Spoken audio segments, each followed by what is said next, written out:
Immigration issues have dominated headlines almost constantly this year, and especially over the past month. The Trump administration recently paused all immigration applications for people from 19 countries and started immigration crackdowns in several cities, including New Orleans and Minneapolis. There have also been raids in our area, including one at an Alston car wash. Joining us now is Sarang Sukhavat. We can tell you he is the Chief of Staff of the Massachusetts Immigrant and Refugee Advocacy Coalition, also known as MIRA. Thank you so much for being here. Thank you for having me. We appreciate you talking about this issue. It's very important. It's very, very relevant, especially what's happening right now. Let's talk about it. The Trump administration is pausing all immigration applications for people from 19 countries. Well, the move came after the shooting of 2 National Guard members last month in Washington, D.C. After that, pending immigration applications were paused for anyone on the administration's travel ban country list. That includes green card applications. So how is MIRA helping the people affected in this? Well, unfortunately, there's not a whole lot we can do in a situation like this, where you basically have a government that's refusing to do the things that Congress has told it it's supposed to be doing. The most we can do is there are certainly a lot of organizations who are filing suit in support of their clients who might be caught up in this, and hopefully, really just hoping we can get the courts to force the administration to do the things that they're legally required to do. We know that the pause is also impacting people about to become citizens of the United States. Even here in Boston, immigrants waiting to complete their naturalization ceremony. Some of them were turned away at Faneuil Hall. Some of them pulled out of line right before they're taking their oath. I want to talk about how this impacts folks, even emotionally, because, it's a process in itself to get to that point. So what have you been hearing from folks in terms of how that's taking a toll, if any? Well, it's basically putting a pause on people's lives. And we did have a few clients who were at that ceremony Thursday who were pulled out at the very beginning before the ceremony started. And other folks in the ceremony were impacted too, because it makes them, it made them very anxious just sitting through the ceremony and wondering what could possibly be happening to them. So, this reverberates beyond the people just from those 19 countries. Yeah, and people don't realize, I think a lot of folks, what the process entails and the journey of that process. So when you talk about the anxieties, that's a real feeling that you're hearing about. Absolutely, and these are people who've already been screened a couple of times, once to get their green card, once to get their, for the citizenship. And somehow you now have a government saying that that's not enough, even though, one of the things we're seeing them do at the same time is saying, okay, these Afrikaners from South Africa, they can come in as refugees without any screening at all. I want to talk with you about a recent raid. We talked about it earlier, about the Alston car wash last month.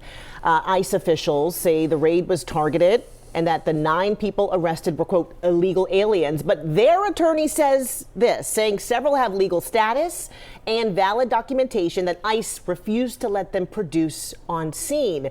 He also says none of his clients have a criminal record. Now, these are people who ICE even said were targeted at work. Talk about what the impacts of that are and what it's creating in immigrant communities, folks who are just seeing all of this unfold.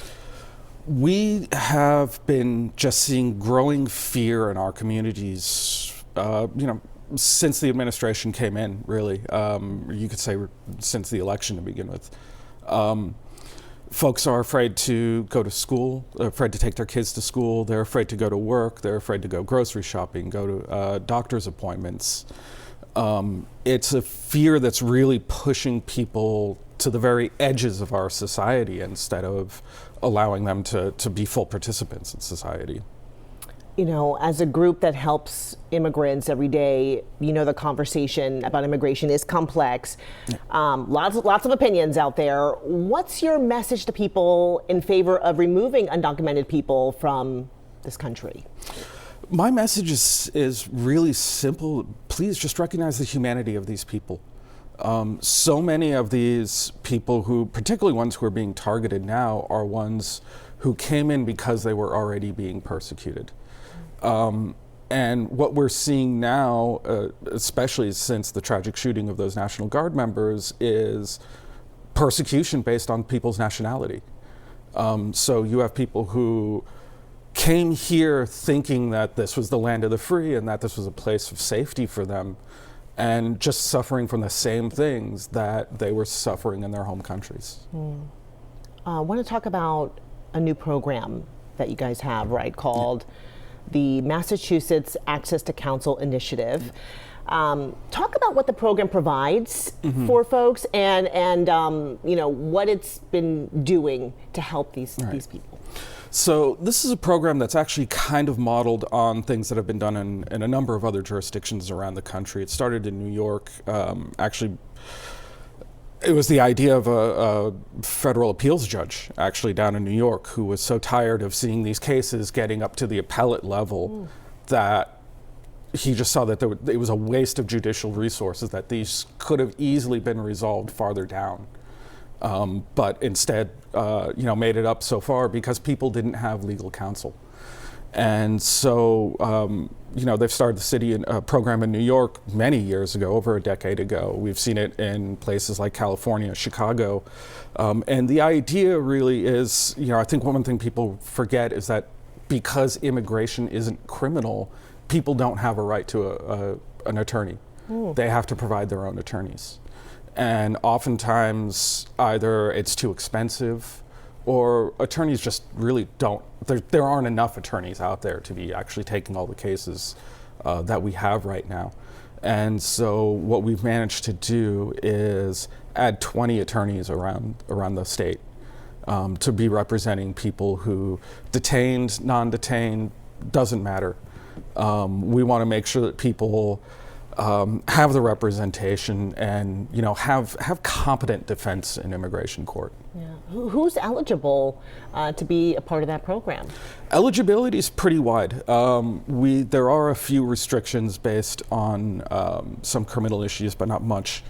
We want this to be as broad as a program as possible. We are trying to achieve what we like to call universal representation. This doesn't quite get there, but it gets us a lot closer. Yeah.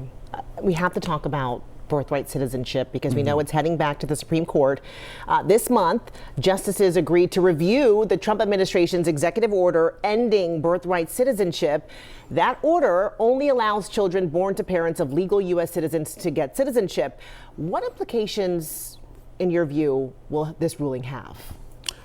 Well, I can put it really simply, which is that if the president's proposed policy were in place when I was born, I wouldn't have been a U.S. citizen. My parents were here. My dad was doing a medical residency at the time. Parents didn't have their green card when I was born. So, I do take this a bit personally, I think, in understanding that I have so many more opportunities in this country because I was born here, because I'm considered a U.S. citizen.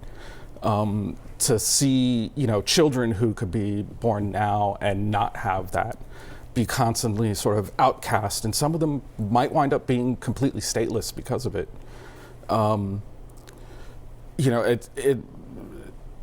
This is really something that, it's easy for me to look back after 50 years and look at, well, how would that have impacted me?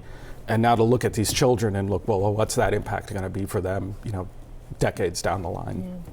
Well, Sarang, we appreciate you being here and giving us your insight and talking about the programs you provide. We appreciate your time. Thank you so much for joining us.